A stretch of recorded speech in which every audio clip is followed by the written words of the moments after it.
इस युवा संगम में आज के इस गरिमापूर्ण कार्यक्रम में हम सब के बीच में उपस्थित मेरी छोटी बहन आदरणीय दिया कुमारी जी,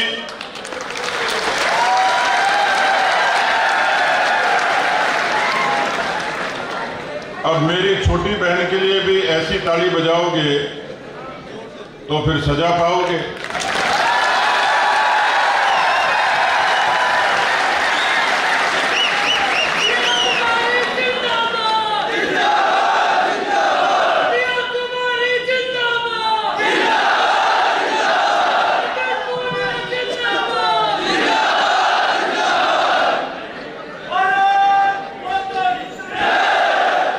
छोटी बहन के लिए ताली बजवा दी तो दूसरी भी सोचेगी कि मैंने कौन सा भैंस के डंडा मारा है।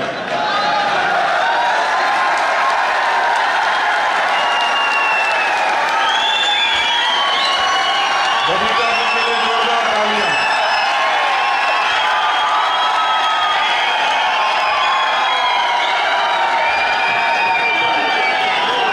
अभी संचालक महोदय विनीत चौहान जी को अंतर्राष्ट्रीय कवि कह रहे थे।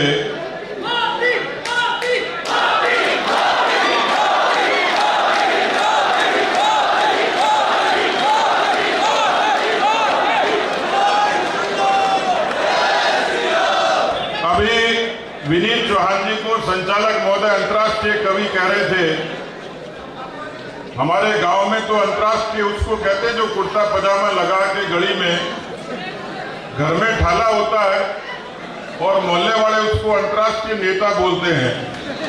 अब किस मकसद से का मुझे पता नहीं, लेकिन विनीत चौहान को जब आप सुनेंगे तो आपको वास्तव में लगेगा कि अंतर्राष्ट्रीय से भी ऊपर कोई कवि हो सकता है तो विनीत चौहान हो सकता है।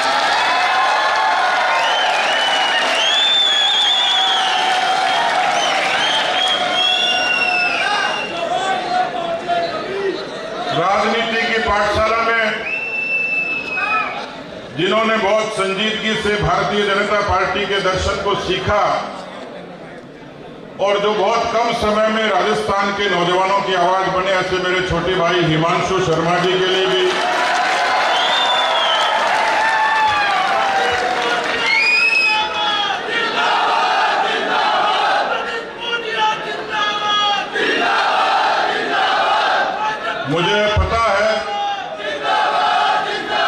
मुझे पता है कि मेरी ख्याति सुन के इस हॉल में काफी कुंवारे भी उम्मीद के साथ आए हैं।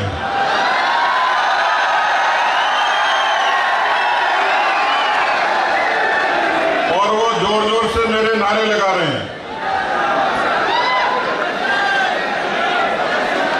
कई तो ऐसे खुश हो रहे हैं जैसे पुनिया जी इस कार्यक्रम के तुरंत बाद वधू का साथ में कर देंगे।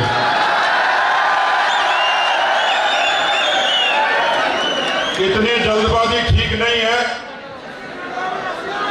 जो शादीशुदा उनके अनुभव सुन लीजिएगा।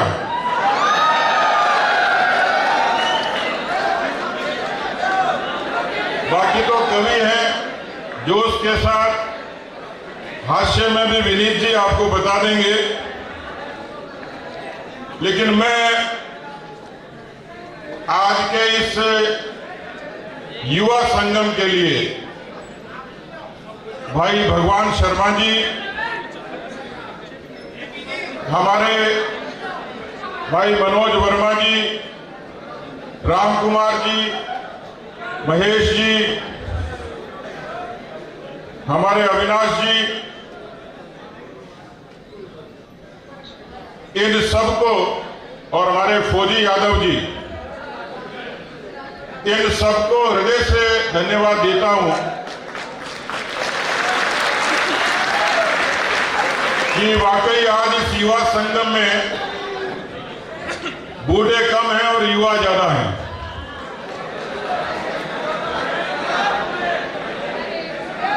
इतने जानदार और शानदार आयोजन के लिए उनको मैं बहुत बहुत धन्यवाद देता हूं।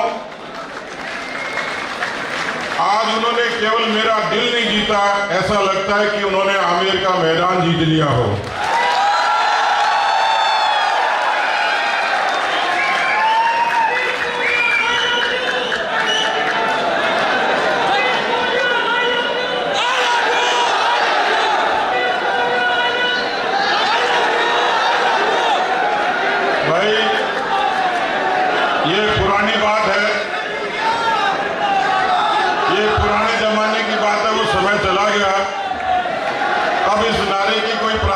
का नहीं है,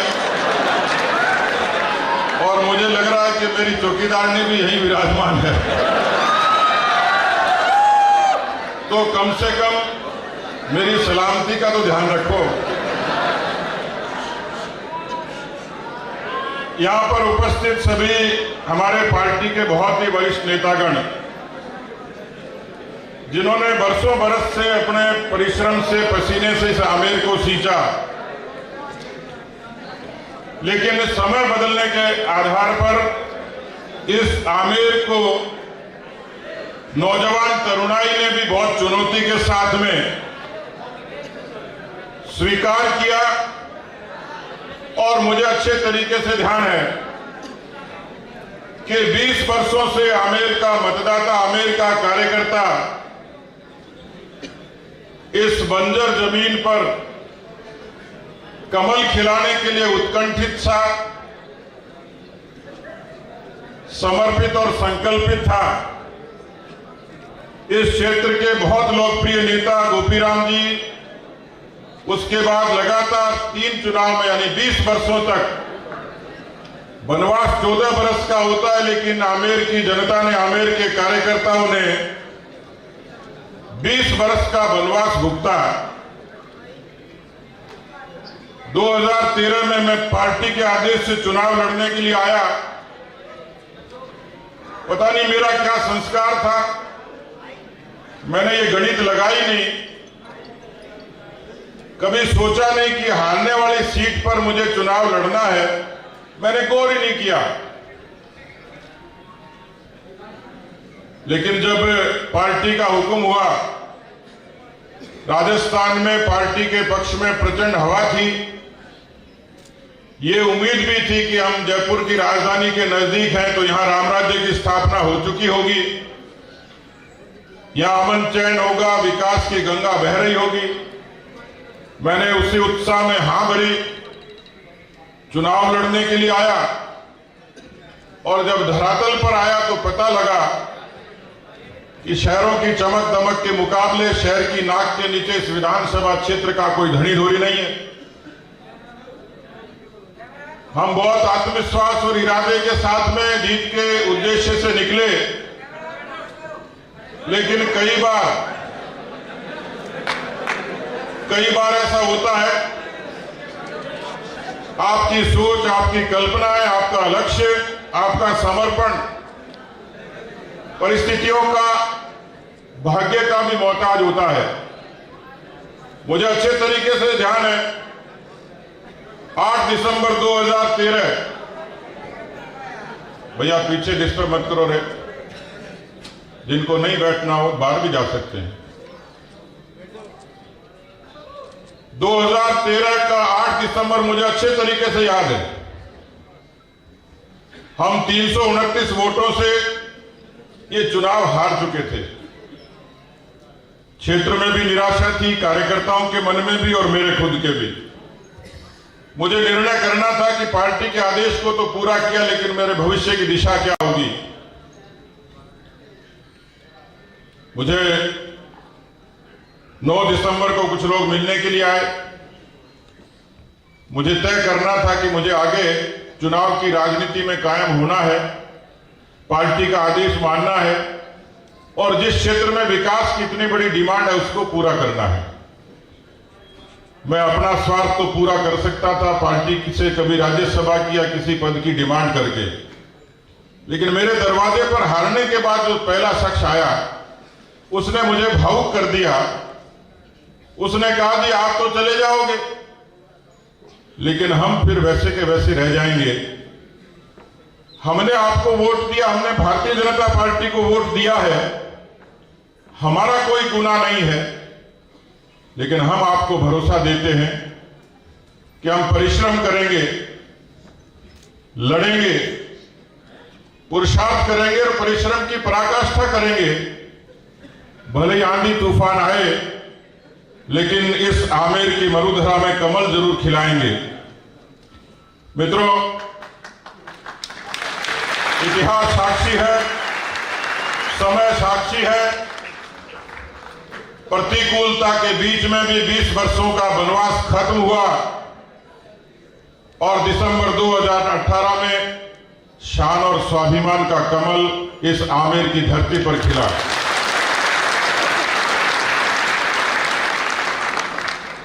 इस कमल को खिलाने में दो शक्तियों का बड़ा योगदान था। मैंने कार्यकर्ता की हैसियत से अपने परिश्रम से जो कर सकता था वो किया, लेकिन मैं आज धन्यवाद देना चाहूंगा। मुझे ध्यान है और इस युवा संगम का नाम भी इसलिए रखा कि इस आमेर की मरुधरा में कमल खिलाने में जो सेना के सबसे बड़े सिपाही थे वो भारतीय जनता युवा मोर्चा के कार्यकर्ता थे, जिन्होंने समर्पण के साथ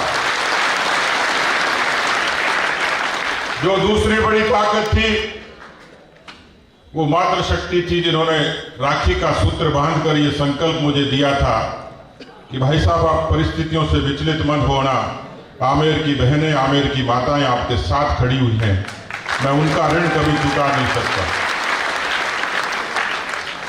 मित्रों, दूसरी बड़ी चुनौती थी 163 की बारात में आप जब हार से हताश होकर किसी कतार में खड़े होते हो तो आपकी कितनी सुनवाई होती कहा नहीं जा सकता, लेकिन जनता का सहयोग, उनका आशीर्वाद, उस निराशा और आशा के बीच में न उन्होंने मुझे थकने दिया, न रुकने दिया, न झुकने दिया।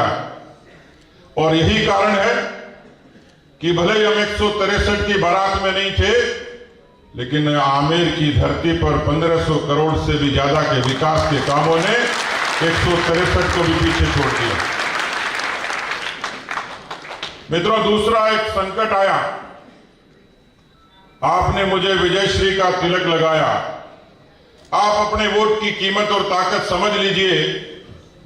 सतीश पूनिया तो वही कार्यकर्ता था, उसी शक्ल सूरत और लंबाई चौड़ाई का था, उसी नीति और नियत का था, लेकिन 13 की हार से और 18 तक के संघर्ष तक राजनीतिक रूप से हम जो संघर्ष करते ही रहे, लेकिन 18 की जीत ने जो तिलक लगाया था उसने मुझे विश्व की सबसे बड़ी पार्टी के सबसे बड़े प्रदेश का अध्यक्ष बनने का भी सौभाग्य दिया। सतीश पूनिया! सतीश पूनिया! सतीश पूनिया! सतीश पूनिया! बीजेपी! बीजेपी! मित्रों, दूसरा संकट कोरोना के रूप में आया और मेरे को लगता है कोई बचा नहीं होगा, पर कोरोना ने जीवन में किसी की सबसे ज्यादा परीक्षा ली, वो था आमेर का विधायक, आपका विधायक। जब नेता ये कहते थे कि कोई भूखा न सोए, सेवा करो, और ये सारी मीटिंग वर्चुअल होती थी, ये सारी मीटिंग्स लैपटॉप की या आईपैड की स्क्रीन पे ही होती थी, तो मैं कई बार सोचता था कि वर्चुअल तरीके से न कोई रोटी खिला सकता, न सेवा कर सकता। आपका विधायक, आमेर का विधायक पहला शख्स था जो उस कोरोना की तीव्रता के बीच में सवाई मानसिंह से लेकर जालसू की पीएचसी तक लोगों के सुख दुख के लिए खड़ा था।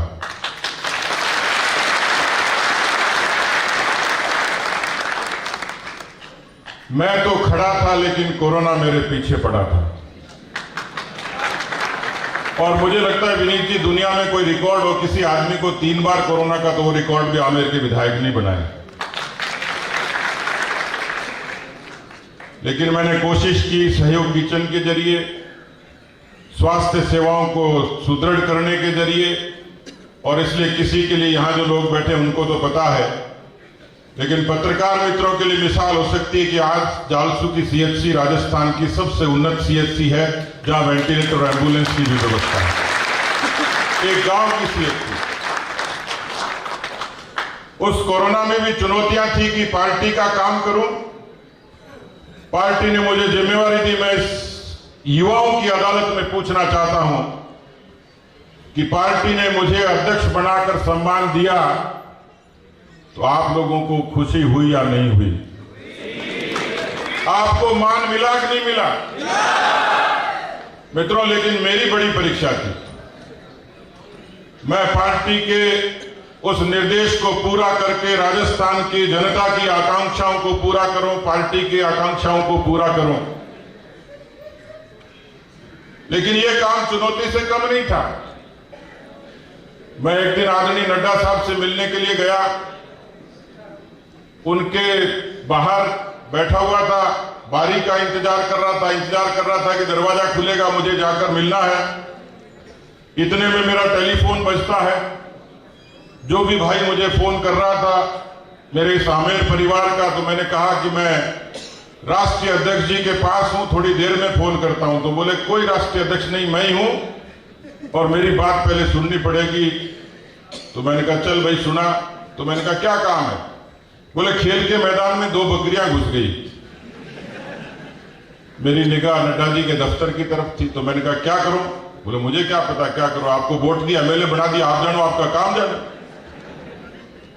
तो मैंने कहा क्या करना है? तो बोले बकरियों को मैदान से बाहर निकालना। तो मैंने कहा ये काम तो तू भी कर सकता। बोले मेरे से मान नहीं रही। तो मैंने कहा बकरी चरा रहा उसको बोल दे। बोले वो भी नहीं मान रहा, लठ लेके खड़ा ही है, बोले यहीं चराऊंगा। ये जद्दोजहद चल रही थी, मेरी धड़कन बढ़ी हुई थी। मैं नड्डा जी की कमरे की तरफ देख रहा था, कब घंटी बजे, कब नंबर आ जाए। उधर से जो मेरा प्रिय मतदाता, मेरा भाग्य विधाता, मैंने चंदवाजी थाने में फोन किया, 2 सिपाही भेजे, बकरियों को निकलवाया। उसके बाद मैं नड्डा जी से मिला।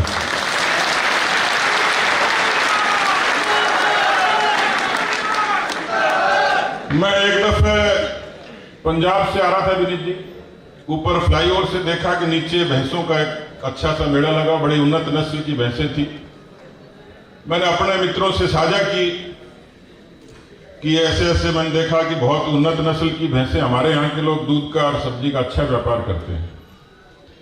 तो मैंने पता नहीं किसके सामने कहीं 15 दिन बाद फोन आता है कि हेलो कौन बोल रहा है? तो मैंने कहा भाई आप कौन बोल रहे हो?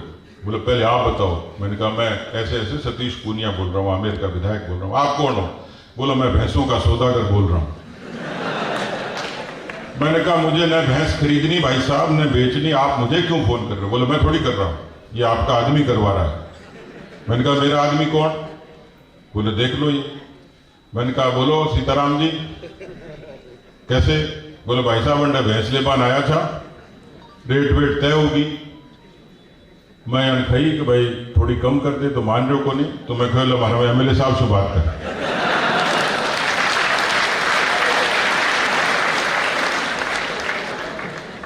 मैंने उसको कहा,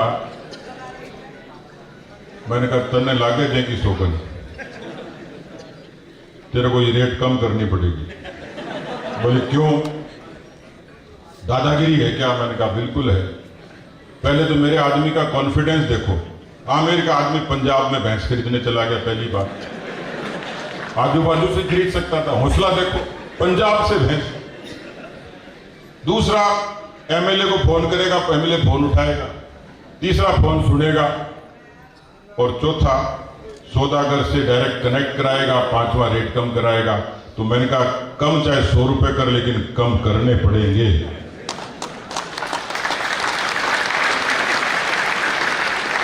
उसने कहा भाई साहब ये ऐसी बात है तो चलो मैं 5000 रुपए कम कर देता हूं।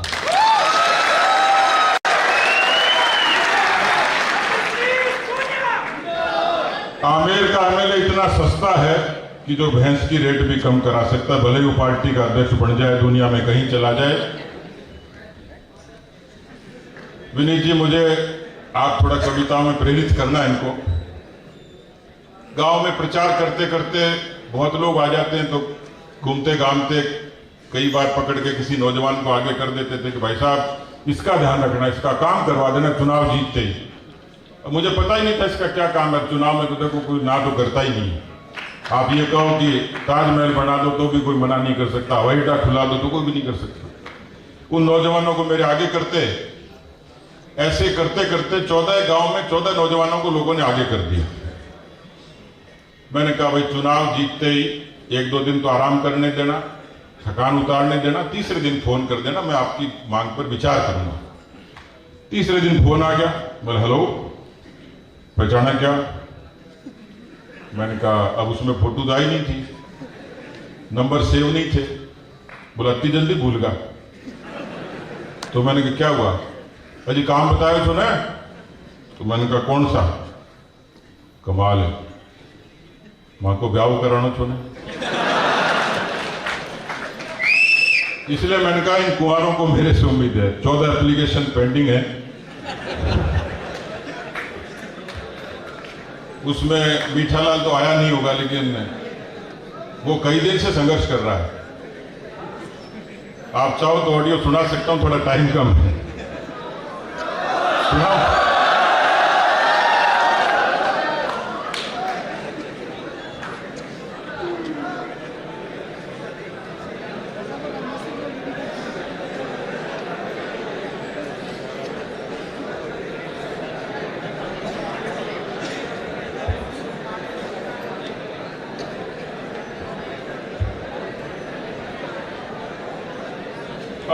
अब ये आपके तकदीर पर निर्भर करता है कि मीठालाल फोन उठा ले। मैं उठा लेता हूं, लेकिन मीठालाल थोड़ा महंगा आदमी है, क्योंकि अभी इसकी बात बन नहीं रही है। वो कहीं ना कहीं रिश्ता ढूंढने गया हुआ है।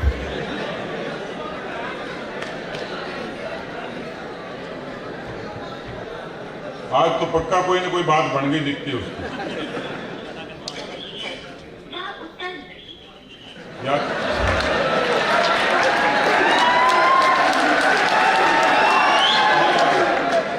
अभी आ जाएगा, या तो देखो उसका जुगाड़ हो गया दिखता है।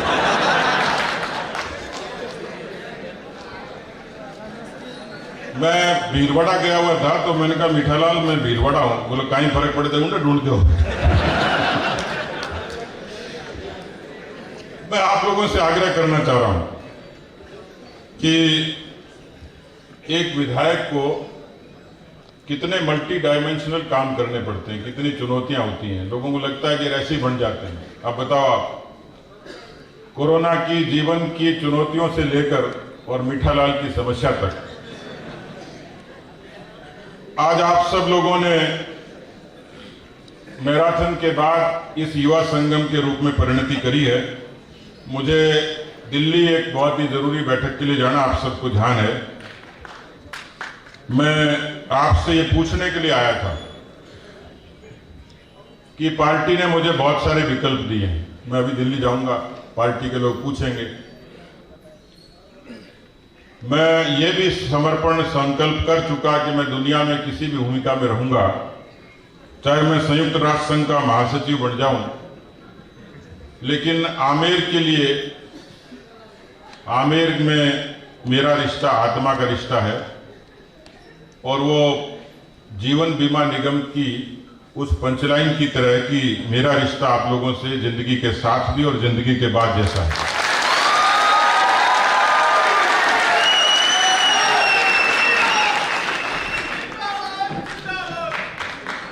अभी देखिए, राजनीति में मोदी जी ने देश के लिए इतना किया, तो कोई मोदी जी के सारे समर्थक भी नहीं, आलोचना करने वाले लोग हैं, पेट में दर्द होने वाले भी हैं, तकलीफ वाले भी हैं, विचार वाले भी हैं।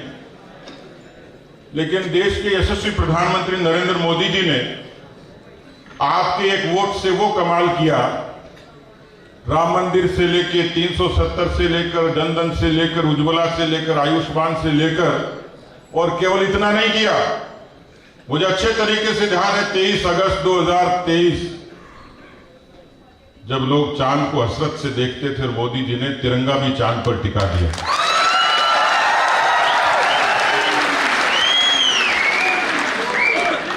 हमारे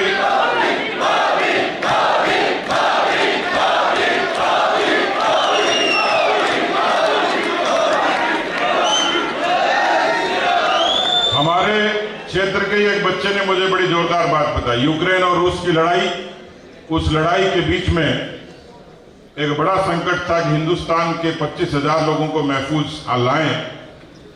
देश के यशस्वी प्रधानमंत्री जी ने वायुसेना के हवाई जहाज भेज दिए, मंत्री भेज दिए, लेकिन यूक्रेन से जो निवासी थे भारत के, उनको अपने जोखिम पर आना था।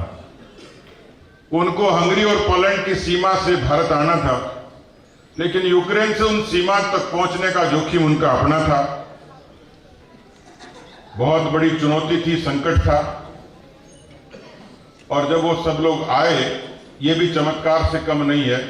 आपने एस जयशंकर जी का भाषण सुना होगा, विदेश मंत्री का, उन्होंने कहा कि मैंने पूरी दुनिया में एक डिप्लोमेट की तरह काम किया, बहुत सारे मैं देश दुनिया के प्रधानमंत्री राष्ट्रपतियों से मुलाकात करता हूं, अंतर्राष्ट्रीय राजनीति के बारे में समझ रखता हूं, विदेश नीति के बारे में समझ रखता हूं, लेकिन मैंने ऐसा प्रधानमंत्री पहली बार देखा जिसने रूस के राष्ट्रपति व्लादिमीर पुतिन को भी ये कहा, मिस्टर पुतिन, और यूक्रेन के राष्ट्रपति जेलेंस्की को कहा, मिस्टर जेलेंस्की, मुझे हिंदुस्तान के 25,000 लोग सुरक्षित हिंदुस्तान में चाहिए।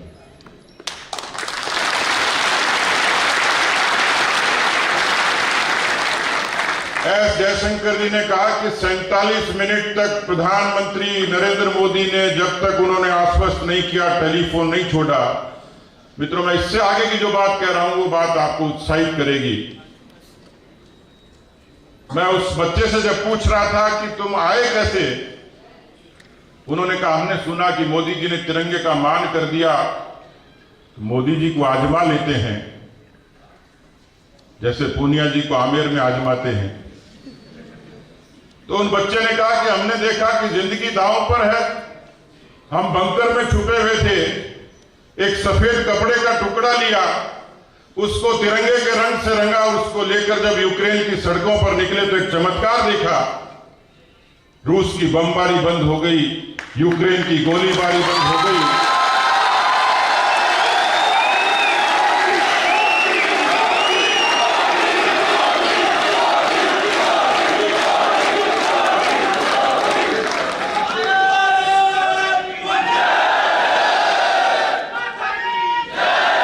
मोदी जी के तिरंगे के मान ने 25,000 लोगों की जिंदगी बचाई और भारत का मान ऊंचा किया। इसके आगे की बात और रोचक है।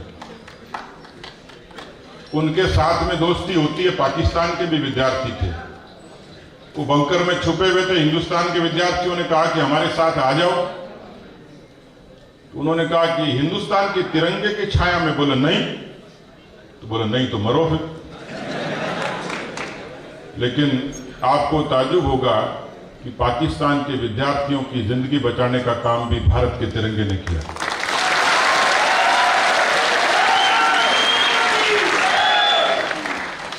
मैं अपनी बात को खत्म करूंगा मित्रों, लेकिन मैं जो बात कह रहा था कि युवाओं की इस अदालत में, क्योंकि बुजुर्गों का आशीर्वाद मिलता है, चाहिए, लेकिन व्यवस्था के खिलाफ समाज के लिए कोई लड़ने वाली कोई ताकत है। और केवल यही नहीं, पूरे राजस्थान से लेकर हिंदुस्तान तक 65% युवा आबादी, इस हिंदुस्तान का सामर्थ्य युवा है, चिंतन युवा है, ऊर्जा युवा है, सोच युवा है, उमंग युवा है। और इसलिए मैंने जो कहा कि 18 का परिणाम भी युवाओं की ताकत और ऊर्जा के बूते पर हम लोगों ने यहां कमल खिलाया। एक बार फिर से कमल खिले, ये मेरी उत्कंठा है, क्योंकि ये परिपाटी हमने शुरू की थी। ये परिपाटी केवल एक विधायक बनाने के लिए नहीं, एक पार्टी का एमएलए बनाने के लिए नहीं, एक पूनिया जी का मान सम्मान के लिए नहीं। मैं 13 से 18 के बीच में जिस आमेर को जान पाया और 18 से 23 के बीच में आमेर की जिन समस्याओं को मैं लड़ पाया, 1500 करोड़ का उदाहरण था, लेकिन आमेर के विधायक के नाते राजस्थान की विधानसभा में, उस सदन में आपकी छोटी से लेकर बड़ी बात तक लड़ने से लेकर अपने बजट का 125% खर्च करने वाला कोई विधायक 200 विधायकों में से है तो वो आमेर का आपका विधायक है। यदि निजी तौर पर इस आमेर के उन नौजवानों के लिए रोजगार की, निजी रोजगार की लड़ाई के लिए कोई रोजगार मेले का सृजन करने का काम है, जिसमें 2800 नौजवानों ने उसमें शिरकत करी, 700 से 800 नौजवानों को हमने निजी क्षेत्र में नौकरियों का संकल्प देकर आगे बढ़ाने का काम किया, तो वो भी आमेर के विधायक ने वो नवाचार किया। नेताओं का जन्मदिन उत्सव होता है, लेकिन मुझे खुशी है कि मेरे इन कार्यकर्ताओं के परिश्रम के बूते पर हमने कम से कम 100 विकलांगों के, दिव्यांगों के आंसू पोंछे। हमने एक सरोकार की नई राजनीति का संदेश दिया वृक्षारोपण और रक्तदान के जरिए। और इसलिए राजनीति सरोकारों की होती है, नारों की नहीं होती। इस बात को भी धरातल पर उतारने का कोई प्रयोगशाला है तो वो आमेर की धरती है। और इसलिए मैं आप सब लोगों से पूछने के लिए आया हूं कि आमेर में आपको कैसा विधायक चाहिए ताकि मैं पार्टी को अपनी राय दे दूं। क्या मैं रास्ता बदलूं? क्या मैं पार्टी को दूसरा सुझाव दूं? मैं आपका ये संदेश लेकर ही दिल्ली जाऊंगा, इसलिए आप सब लोगों को बुलाया।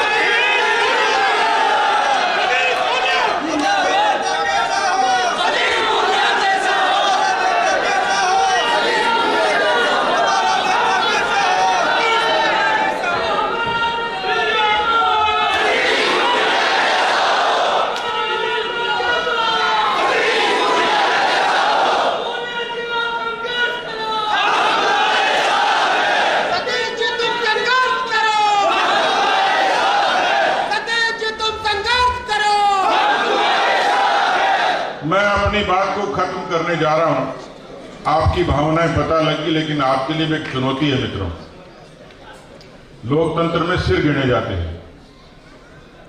यहां यदि 100-200 लोग होते तो आपकी आवाज को न तो विनीत जी समझते, न बबीता जी, न दिया कुमारी जी, न हिमांशु जी और न ये मीडिया के भाई।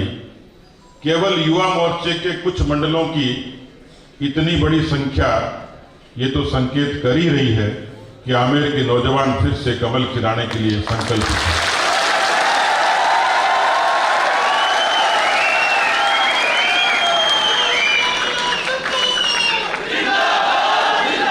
लेकिन मित्रों, इसके लिए आपको सकारात्मक रूप से आगे बढ़ना पड़ेगा। जो लोग अपने स्वार्थ के लिए भारतीय जनता पार्टी के दुरंगे से परहेज करते हैं, जो लोग विचार से इस पार्टी के खिलाफ हैं, व्यवहार से भी खिलाफ हैं, और जैसे मैंने कहा कि लोकतंत्र में सिर गिने जाते हैं, अब यहां आज छोटे भाई बहनों का समागम है तो मेरे छोटे भाई रामलाल जी भी हमारे बीच में आ गए। आइए रामलाल जी, मैंने जीवन में इससे बड़ा कलाकार नहीं देखा।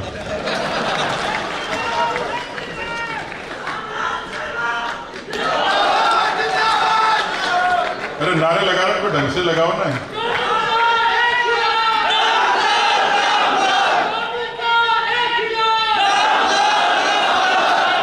अब चोमू में कोई प्रभाती लाल होगा, उसको ऐतराज हो जाएगा। मैं अपनी बात को समाप्त कर रहा हूं क्योंकि मेरी फ्लाइट का समय हो गया। लेकिन मित्रों, मैं आप सब लोगों को ये निवेदन और आग्रह के साथ अपनी बात को वहां रखूंगा।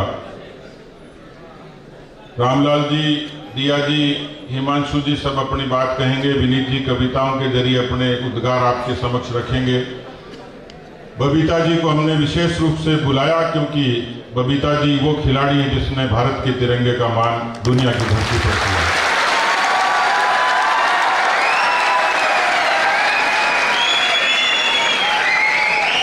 मुझे लगता है कि रोजगार मेले के बाद में, मैराथन के बाद में हमने एक भविष्य की दिशा तय की है। बबीता जी और दिया जी को बताना चाहता हूं कि मेरे एमएलए कोटे का अधिकांश पैसा प्रायोरिटी पे बच्चियों की टॉयलेट के लिए खर्च होता है। मेरे विधायक कोष का अधिकांश पैसा 50% गर्ल्स स्कूल में खर्च होता है। मेरे विधायक का 50% पैसा शिक्षा पे और उससे ज्यादा स्वास्थ्य पर। ये 3 चीजों पर हमने फोकस किया था और भविष्य में अभी उसमें हम लोगों ने काफी काम किया है। आने वाले समय में हर पंचायत हेडक्वार्टर पर लगभग 20 पर हमने लाइब्रेरी के लिए सैंक्शन कर दी और आने वाले समय में 59 की 59 पंचायत हेडक्वार्टर पर अच्छी लाइब्रेरी ये बच्चों की होगी। मैं जानता हूं कि आपको खेल के मैदान की भी आवश्यकता है, तो सरकार ने तो घोषणा करी थी, लेकिन हर पंचायत हेडक्वार्टर पर एक उन्नत खेल का मैदान, ये हमारा युवाओं का आज का एजेंडा होगा। इस बात पे बबीता जी ज्यादा खुश हो रही हैं। मैं जब रोजगार मेला लगाया तो कंपनी के लोगों ने वो जो लोग लड़के गए डेमो करने गए तो उनको कहा फॉर्मल पहन के आना। अब वो एमए पास था लेकिन इधर उधर देखने लगा कि फॉर्मल क्या होता है। अच्छे हैं लेकिन भोले हैं। मैं चाहता हूं कि आमेर का नौजवान शहर के जवानों से आंख मिला के स्वाभिमान के साथ बात करे और इसके लिए उनके भविष्य की कैरियर काउंसलिंग की एक विशेष व्यवस्था हम लोग करेंगे ताकि निजी क्षेत्र में भी वो सम्मान के साथ में अपनी स्किल को, दक्षता को हासिल कर सके। बहुत सारी बातें थी पर मुझे आज आपके ऊर्जा और जोश से लगता है कि आप लोग इस आमेर के सुखद भविष्य के लिए संकल्पित हैं। मैं एक सिपाही की तरह, एक कार्यकर्ता की तरह, एक चौकीदार की तरह आपको पूरे तरीके से समर्पित हूं। आपकी जो ऊर्जा है वो ऊर्जा ऐसी है कि जिसने 18 में प्रतिकूलता के बाद भी, क्योंकि यहाँ 13 में जब आया तो लोग जातियों की बात करते थे, व्यक्तियों की बात करते थे, पूंजी की बात करते थे, प्रभाव और रुतबे की बात करते थे।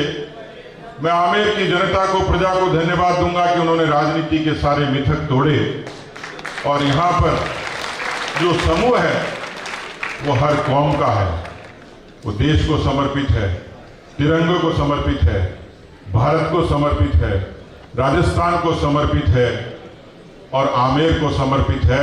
और मैं आपके नारे से समझ पाया कि मोदी जी को भी समर्पित है।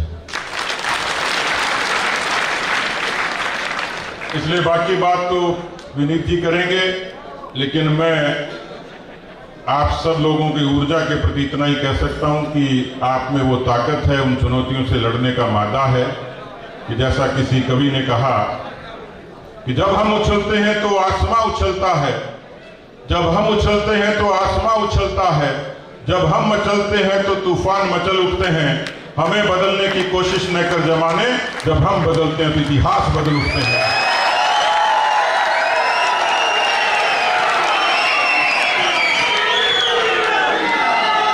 मित्रों, आज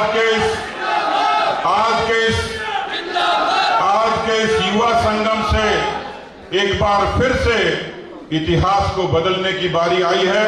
मैं आपको इतना ही कह सकता हूं, 2023 का सूरज राजस्थान में भारतीय जनता पार्टी का उगेगा और उस सूरज की चमक में आमेर की आभा होगी, आमेर का उल्लास होगा, आमेर का उत्सव होगा। आप सब लोगों को बहुत बहुत धन्यवाद।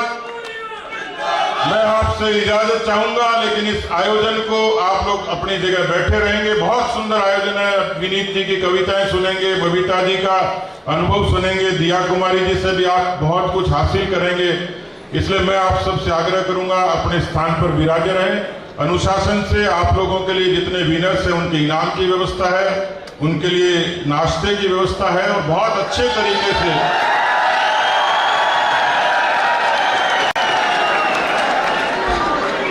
लेकिन मुझे फिर भी नहीं मिला सुबह से। आपको मिलेगा तो आप सौभाग्यशाली हो। बहुत बहुत धन्यवाद।